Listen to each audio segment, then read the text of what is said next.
Good afternoon to everyone.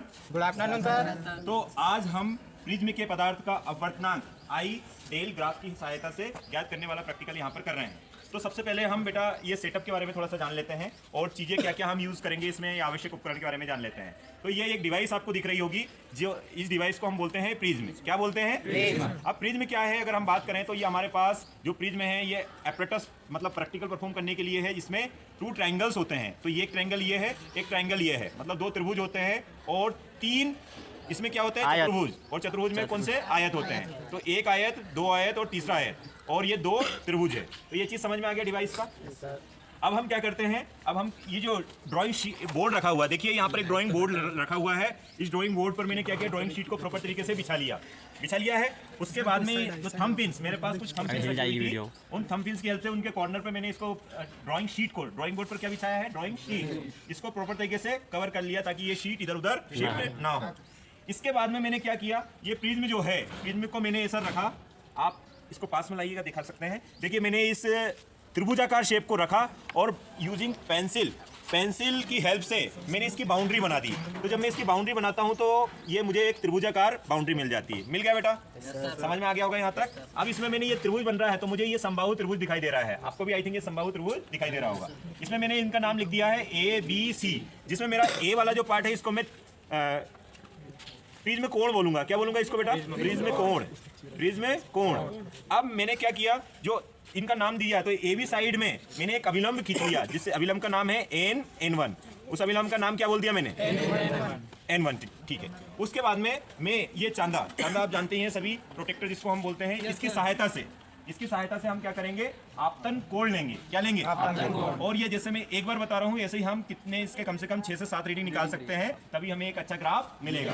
तो देखो बेटा कैसे हम इसको एंगल को मेजर करेंगे, आपतन कोण को मेजर करेंगे। तो सबसे पहले तो मैंने, आपको पता ही होगा अभिलंब मतलब ये कितना डिग्री बनाना चाहिए, 90 डिग्री। अब अभिलंब से ये जो किरण हमने ले ली है, आपतित किरण, ये किसी कोण पर ली होगी, तो हमें अभिलंब से कोण लेना है। कहाँ से लेना है? तो मैंने देखो इसको ऐसा रख दिया। अभी ये पिन को हटा देता हूँ, जब मैं इसको एक्सप्लेन करूँगा then I will put once again. तो ये देखिए मैंने यहाँ पर ये 0 0 पर रख लिया है और अभिलंब के साथ, अभिलंब यहाँ 90 डिग्री पर है। तो मुझे कितने डिग्री का चाहिए, मान लीजिए मैंने 40 डिग्री का चाहिए। तो ये देखो 10 डिग्री, 20 डिग्री, 30 डिग्री और ये यहाँ का होगा 40 डिग्री। तो ये मेरा आपतन कोण कितना हो गया? 40 डिग्री। क्या यहाँ तक सभी को समझ में आ गया? अब इसके बाद में जो हमारी आपतित किरण है, जो AB की साइड है, इस पर मैंने 2 पिन लगा दी और इन पिन की डिस्टेंस लगभग 5 सेंटीमीटर होनी चाहिए, उनके बीच की दूरी लगभग है ना, जरूरी नहीं कि स्केल से मेजर करें, हम अंदाजे से भी 5 सेंटीमीटर के बीच की दूरी लगा सकते हैं। ये मैंने दूरी पर लगा दी है। अब उसके बाद में क्या करना होता है मुझे, ये जो प्रिज्म है जैसा मैंने पहले रखा था, कोशिश ये करें कि उसी पोजीशन पर और वैसा ही रखें। तो मैंने इसको रख दिया मैंने, और रखने के बाद में मैं क्या करूँगा, दूसरी साइड से उसको देखने की कोशिश करूँगा, है ना। अगर थोड़ा सा अच्छे से डायग्राम नहीं हो तो थोड़ा रीडिंग हमारी गलत आती है, इसलिए कोशिश करें कि अप्रोप्रिएट तरीके से वो परफॉर्म हो। फिर हम क्या करते हैं, इसकी दूसरी साइड से इधर इसको लाइएगा, थोड़ा सा हम दिखाना चाहेंगे, इधर लाइए। दूसरी साइड से फिर हम क्या करते हैं, ये वाला जो आपतित किरण वाली साइड है, इसको देखने की कोशिश करेंगे। देखें इसमें भी देखें, थोड़ा सा ही हमें तिरछा दिख रहा है, इसको सही कर लेते हैं। मत यार, तो हिला क्यों रहा तू? ठीक है, हम कोशिश करते हैं। देखिएगा इसमें ये जो किरण दिख रही है, ये जो आपतित किरण है, मैं इधर से देख रहा हूँ तो ये ऐसी कुछ दिख रही है। अभी मैंने ये थोड़ा साइड चेंज कर दिया है, इसको थोड़ा सा साइड चेंज कर लेते हैं वापस। मुझे लग रहा है ये वाली साइड से हमने किया। दिख रही है वो अलग, ये क्या दिख नहीं रही? ये देखिएगा, अगर मैं ये देखिए ये लाइन को देखता हूँ तो इधर से दिख रहा है। अब ये पिन को आप चाहें तो ये लगा सकते हैं। ये देखिएगा, ये पिन यहाँ लगा दी है, ये सामने और ये पिन इधर लगा दी है। ऐसा करके हम इसको प्रैक्टिकल को परफॉर्म करना है।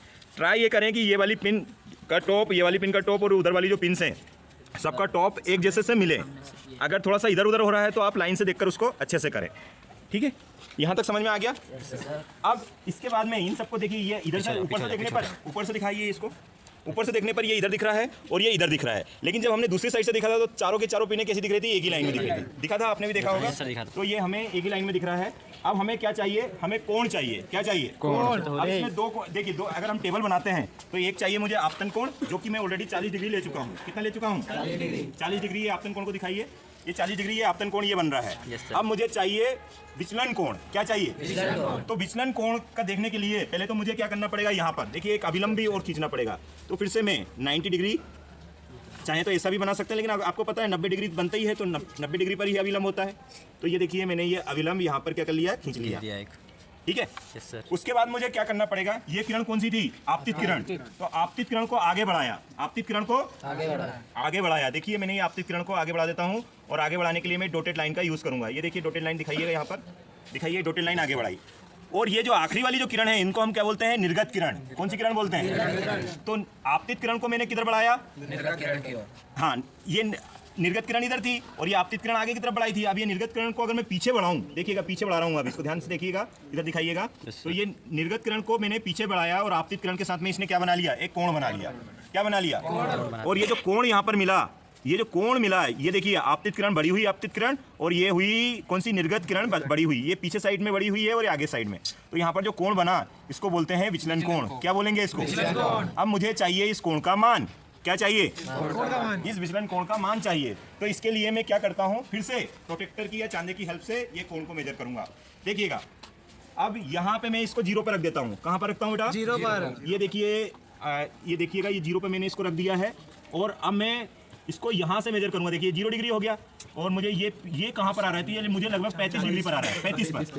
देखिएगा 0 डिग्री, 10 डिग्री, 20 डिग्री, 30 डिग्री और ये 5 पर आ रहा है। तो ये लगभग 34 और 35 डिग्री के लगभग आ रहा है। तो अभी मेरे पास 35 डिग्री कुछ आ रहा है। तो ऐसे करके मैंने क्या निकाल लिया, विचलन कोण का मान लगभग कितना आ रहा है, 35 डिग्री। थोड़ा बहुत अगर हाफ डिग्री का कुछ डिफ्लेक्शन हो सकता है अगर हमने कहीं यहाँ पर एरर्स की हो तो।